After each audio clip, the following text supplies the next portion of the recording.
আসসালামু আলাইকুম। এটিএন বাংলা সংবাদে সবাইকে স্বাগত জানাচ্ছি নাভিলা রহমান। শুরুতেই বিআরবি কেবলস সংবাদ শিরোনাম।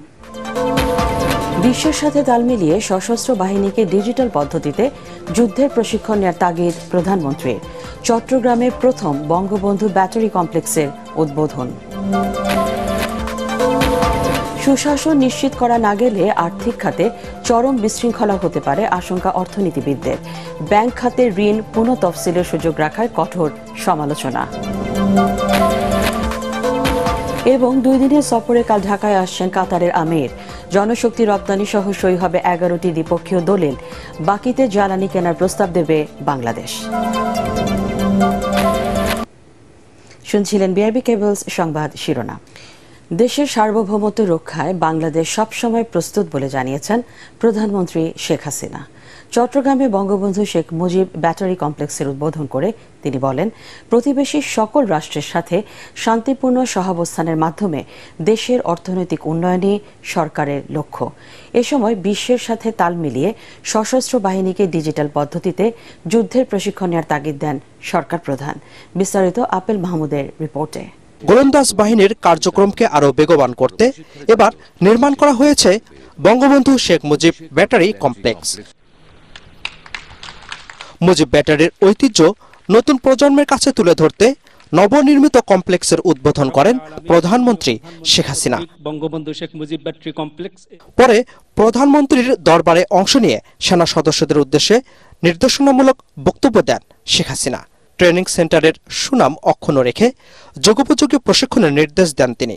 আমি চাই যে আমাদের ছেলেরা মেয়েরা কখনোই পিছিয়ে থাকবে না, সব ধরনের আধুনিক প্রশিক্ষণ তাদের নিতে হবে। তাছাড়া ডিজিটাল বাংলাদেশ আমরা গড়ে তুলেছি। আজকাল যুদ্ধটা এখন তো ডিজিটাল পদ্ধতিতেও শুরু হয়ে গেছে, কাজে সেদিকে লক্ষ্য রেখে সব ধরনের আধুনিক জ্ঞান সম্পন্ন উচ্চ প্রশিক্ষিত সশস্ত্র বাহিনী গড়ে উঠুক, সেটাই আমাদের কাম্য। দেশের স্বাধীনতা ও সার্বভৌমত্ব রক্ষায় সশস্ত্র বাহিনীর দায়িত্বের কথা স্মরণ করিয়ে দেন সরকার প্রধান। সকলের সাথে বন্ধুত্ব, কারোর সাথে বরিতা নয়।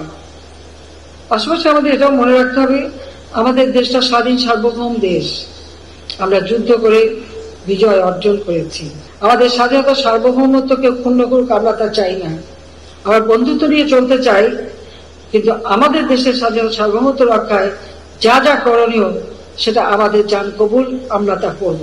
এর আগে ব্যাটারি কমপ্লেক্সের ভেতরে আর্টিলারি মিউজিয়াম পরিদর্শন ও বঙ্গবন্ধুকে নিয়ে শিশুদের আঁকা ছবির প্রদর্শনী ঘুরে দেখেন প্রধানমন্ত্রী শেখ হাসিনা। একটি hyper realistic. Apple Mahmud, ATN Bangla. জাদুঘরে সংরক্ষিত। প্রচণ্ড তাপপ্রবাহ থেকে শিশুদের নিরাপদ রাখতে সারা দেশে শিক্ষা প্রতিষ্ঠান আজ থেকে 5 দিন বন্ধ রাখা হয়েছে। আবহাওয়া অধিদপ্তর জানিয়েছে, আগামী 3 দিনে চলমান তীব্র তাপপ্রবাহ আরও বাড়বে।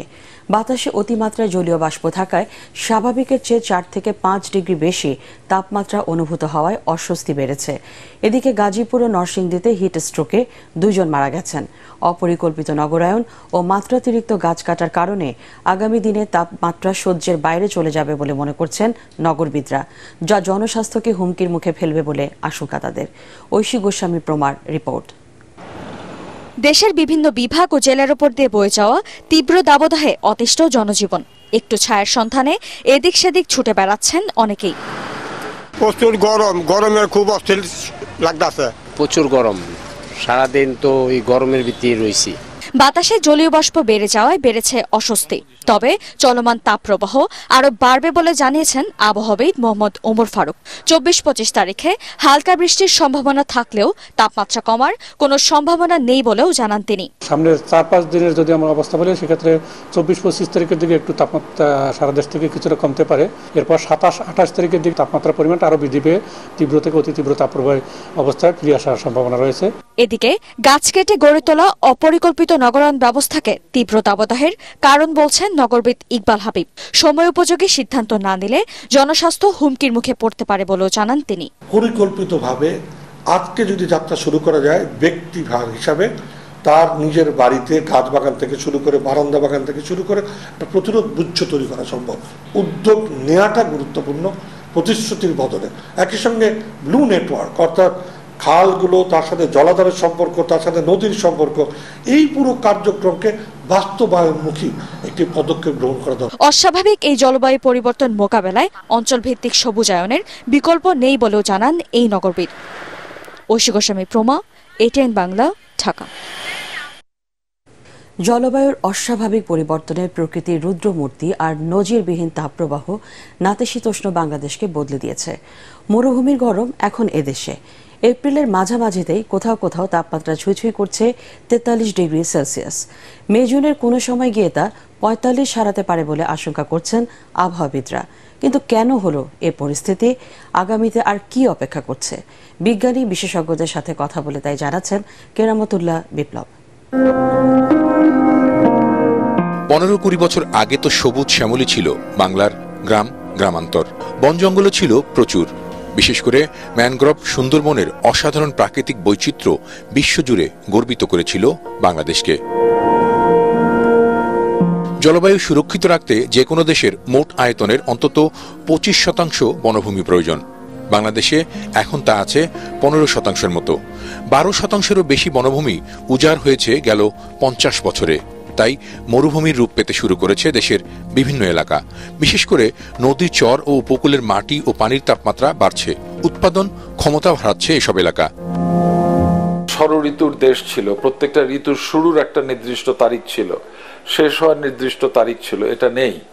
গত বছর যেমন বসন্ত আমরা দেখিনি, গত বছর আষাঢ় শ্রাবণে বৃষ্টি আমরা দেখিনি, বৃষ্টি হয়েছে অক্টোবরে, অর্থাৎ ভাদ্র আশ্বিনে। এই জলবায়ু পরিবর্তন কারণে যে বিভিন্ন অভিঘাতগুলো, বিভিন্ন বিরূপ প্রতিক্রিয়াগুলো, এটার কোনো ধারাবাহিকতা নেই, এগুলো ইরাটিক। 2 বছর ধরে দেশে অস্বাভাবিক গরম পড়ছে।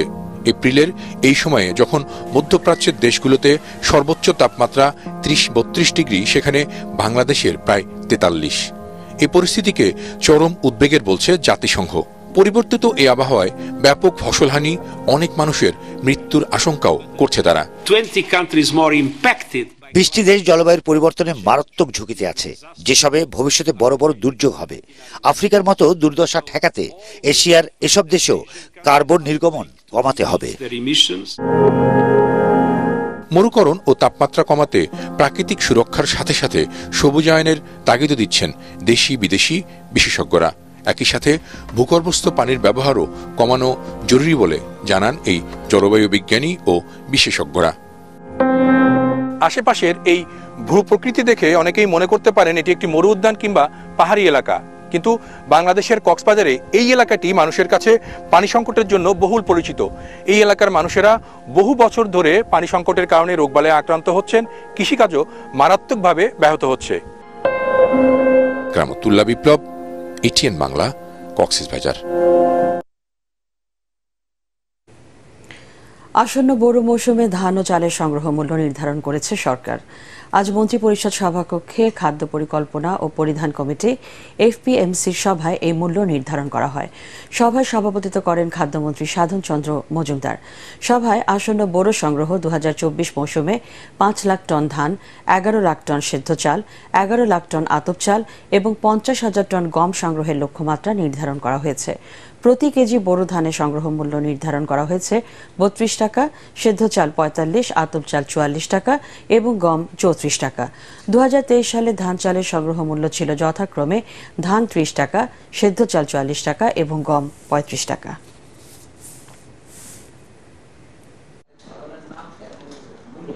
আমাদের বোরো সংগ্রহের টার্গেট 11 লক্ষ সেদ্ধ চাউল, 5 লক্ষ মেট্রিক টন ধান এবং 1 লক্ষ মেট্রিক টন আতপ চাউল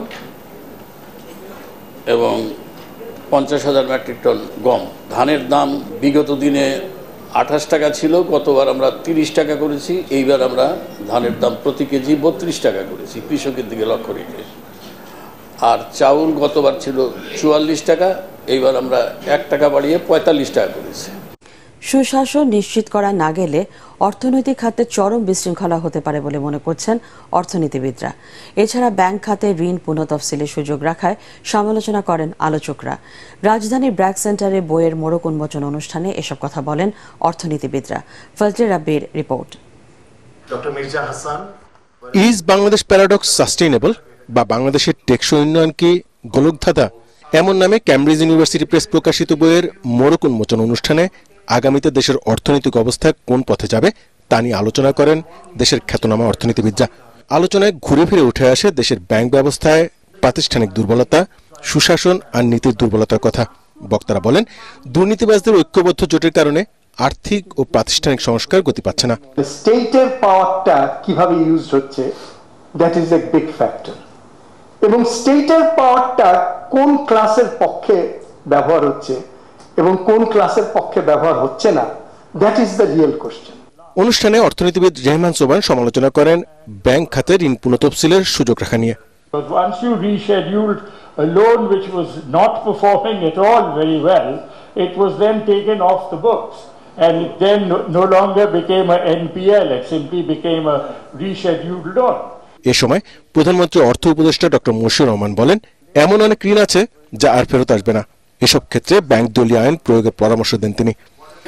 There is a failure to repay the loan installment for the first time, it's classified.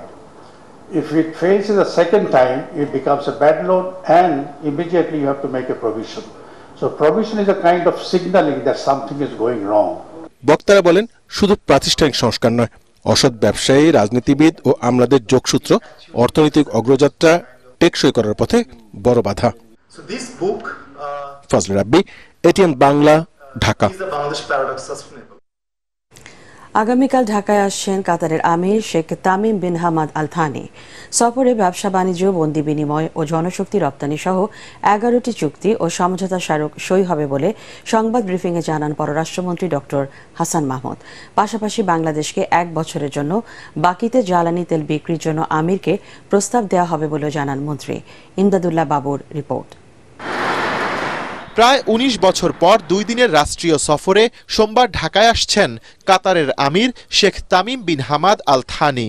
কাতার এয়ারলাইন্সের বিশেষ একটি ফ্লাইটে ঢাকায় পৌঁছাবেন তিনি। এর আগে 2005 সালে তার পূর্বসূরি শেখ হামাদ বিন খলিফা আল থানি দুদেশের সম্পর্ক উন্নয়নে এসেছিলেন ঢাকায়। কাতারের আমিরকে স্বাগত জানাতে এরই মধ্যে প্রস্তুত রাজধানী।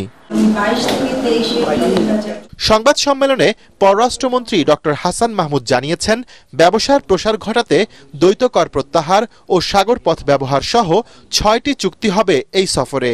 একই সাথে জনশক্তি ও বন্দর পরিচালনা সহ 5টি সমঝোতা স্মারক সই হবে।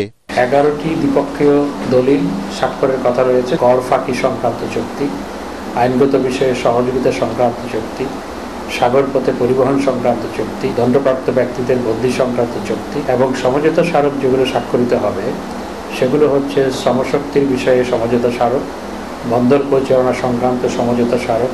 ফিলিস্তিন নিয়ে ইরান ইসরায়েল সংঘাতের কারণে মধ্যপ্রাচ্য সংকটের মধ্যে এই সফর খুবই তাৎপর্যপূর্ণ জানিয়ে মন্ত্রী বলেন, কাতারের আমিরের আগমন দেশের জ্বালানি নিরাপত্তা বাড়াতে ভূমিকা রাখবে। আমাদের দেশের এনার্জি সিকিউরিটি এনশিওর করার ক্ষেত্রে আমি মনে করি এই সফর অত্যন্ত গুরুত্বপূর্ণ। সৌদি আরবের সাথে 1 বছরের ডেফার্ড পেমেন্টে আমরা চেয়েছি। কাতারের সাথে আমরা আলোচনা, যেহেতু কেনার ব্যাপারে আলোচনা এবং কিনিও আমরা, সেখানে ডেফার্ড পেমেন্টের বিষয়টি আসতে পারে।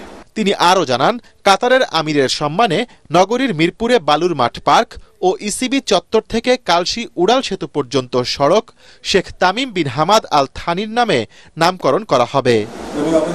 ইমদাদুল্লাহ বাবু, এটিএন বাংলা, ঢাকা। নেতিবাচক এবং ব্যর্থ রাজনীতি ধারায় হোঁচট খেয়ে বিএনপি এখন পর্যদস্ত বলে জানিয়েছেন আওয়ামী লীগ সাধারণ সম্পাদক ওবায়দুল কাদের।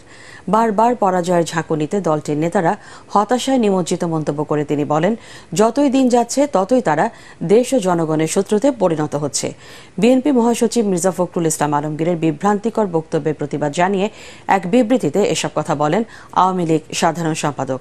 আন্দোলনের ব্যর্থতার গ্লানিতে বিএনপি নেতাদের বোধশক্তি লোপ পেয়েছে মন্তব্য করে দলের দপ্তর সম্পাদক বিপ্লব বড়ুয়া স্বাক্ষরিত বিবৃতিতে ওবায়দুল কাদের আরও বলেন, হতাশার মধ্যে যখন বিএনপি নেতাদের বোধশক্তি লোপ পাচ্ছে তখন তারা আবারও জনগণের প্রতি রাষ্ট্রযন্ত্রকে ঝাঁকুনি দেওয়ার আহ্বান জানিয়েছে। দেশ ও জনগণের বিরুদ্ধে অবস্থান নেওয়া অপশক্তি যারাই হোক না কেন তারা আওয়ামী লীগের প্রতিপক্ষ এবং শত্রু হিসেবে গণ্য হবে বলেও জানান ওবায়দুল কাদের। রিক্রুটিং এজেন্সির অনিয়ম রোধে টাস্ক ফোর্স গঠন করা হবে বলে জানিয়েছেন প্রবাসী কল্যাণ প্রতিমন্ত্রী শফিকুর রহমান। রোববার প্রবাসী কল্যাণ মন্ত্রণালয়ের সাংবাদিকদের সাথে মতবিনিময় সভায় এ কথা বলেন তিনি। মালয়েশিয়া সরকারের সাথে আলোচনার মাধ্যমে চলমান সংকট নিরসনে কাজ করছেন বলেও এ সময় জানান প্রতিমন্ত্রী।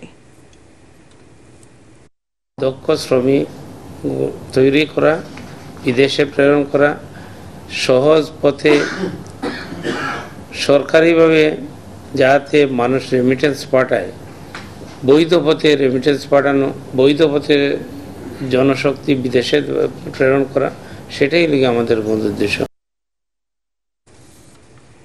নতুন প্রজন্মের কাছে মুক্তিযুদ্ধের সঠিক ইতিহাস তুলে ধরতে আরও বেশি করে মুক্তিযুদ্ধ বিষয়ক নাটক নির্মাণ করা প্রয়োজন বলে জানিয়েছেন পররাষ্ট্রমন্ত্রী ডক্টর হাসান মাহমুদ। রাজধানী ফরেন সার্ভিস একাডেমিতে মুক্তিযুদ্ধে নারীর অবদান বিষয়ক নাটক লাল জমিনের মঞ্চায়ন অনুষ্ঠানে তিনি একথা বলেন। মুক্তিযুদ্ধে নারীদের অবদান অসামান্য হলেও তা অনেক সময় তেমন প্রকাশ পায় না।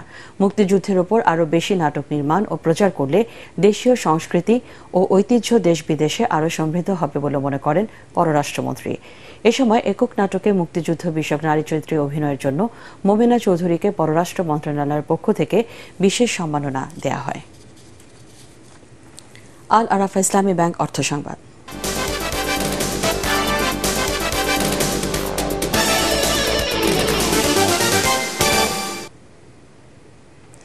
দৃঢ় নেতৃত্বের মাধ্যমে বিগত বছরগুলোর প্রতিকূলতা কাটিয়ে রেকর্ড ও টেকসই প্রবৃদ্ধি অর্জন করে চলেছে পুঁজিবাজারে প্রকৌশল খাতের তালিকাভুক্ত company Walton hitech industries PLC. চলতি বছর ওয়ালটন পণ্যের বিক্রয় বেড়েছে উল্লেখযোগ্য হারে, যার প্রেক্ষিতে চলতি হিসাব বছরের প্রথম 9 মাসে আগের বছরের তুলনায় প্রতিষ্ঠানটির মুনাফা বেড়েছে 512.42 কোটি টাকা। আলোচ্য সময় মুনাফা বৃদ্ধি সহ আর্থিক প্রায় সব সূচকেই উন্নতি হয়েছে। ওয়ালটনের পরিচালনা পর্ষদের 38তম সভায় অনিরীক্ষিত আর্থিক প্রতিবেদন পর্যালোচনা ও অনুমোদনের পর এই রিপোর্ট প্রকাশ করা হয়। শেষ প্রান্তিকে কোম্পানির মুনাফা আরও দৃঢ় অবস্থানে যাবে বলে আশা করেন Walton management.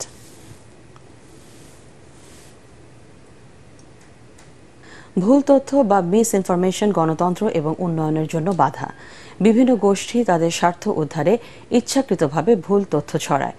Centre for Governance Studies CGS এর war against misinformation continues CMIB কে র্যাপ আপ শীর্ষক আলোচনায় এসব কথা বলেন বক্তারা। রাজধানীর গুলশানে আয়োজিত অনুষ্ঠানে ভুল তথ্যের প্রক্রিয়া এবং তা মোকাবেলায় চ্যালেঞ্জ নিয়ে আলোচনা হয়। এতে উপস্থিত ছিলেন মার্কিন দূতাবাসের public affairs councillor Stephen Ibelli, CGS এর নির্বাহী পরিচালক জিল্লুর রহমান। পার্টেক্স খেলার খবর।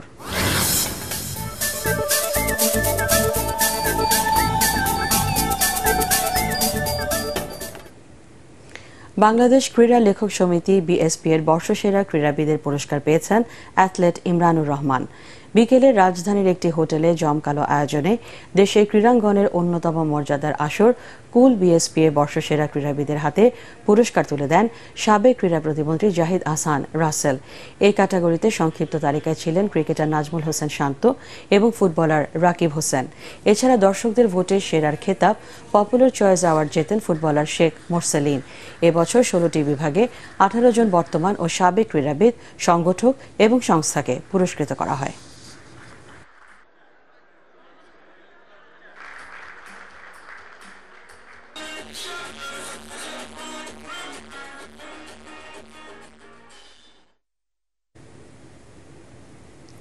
শেষ করার আগে বিআরবি কেবলস সংবাদ শিরোনাম জানিয়ে দিচ্ছি আরেকবার। বিশ্বের সাথে তাল মিলিয়ে সশস্ত্র বাহিনীকে ডিজিটাল পদ্ধতিতে যুদ্ধের প্রশিক্ষণ নেওয়ার তাগিদ প্রধানমন্ত্রীর। চট্টগ্রামে প্রথম বঙ্গবন্ধু ব্যাটারি কমপ্লেক্সের উদ্বোধন। সুশাসন নিশ্চিত করা না গেলে আর্থিক খাতে চরম বিশৃঙ্খলা হতে পারে, আশঙ্কা অর্থনীতিবিদদের। ব্যাংক খাতে ঋণ পুনঃতফসিলের সুযোগ রাখায় কঠোর সমালোচনা। এবং 2 দিনের সফরে কাল ঢাকায় আসছেন কাতারের আমির। জনশক্তি রপ্তানি সহ সই হবে 11টি দ্বিপক্ষীয় দলিল। বাকিতে জ্বালানি কেনার প্রস্তাব দেবে বাংলাদেশ। পরবর্তী সংবাদ দেখার আমন্ত্রণ জানিয়ে এখনকার মতো শেষ করছি। ATN বাংলা সংবাদ ইউটিউবে দেখতে ব্রাউজ করুন youtube/ATN Bangla News।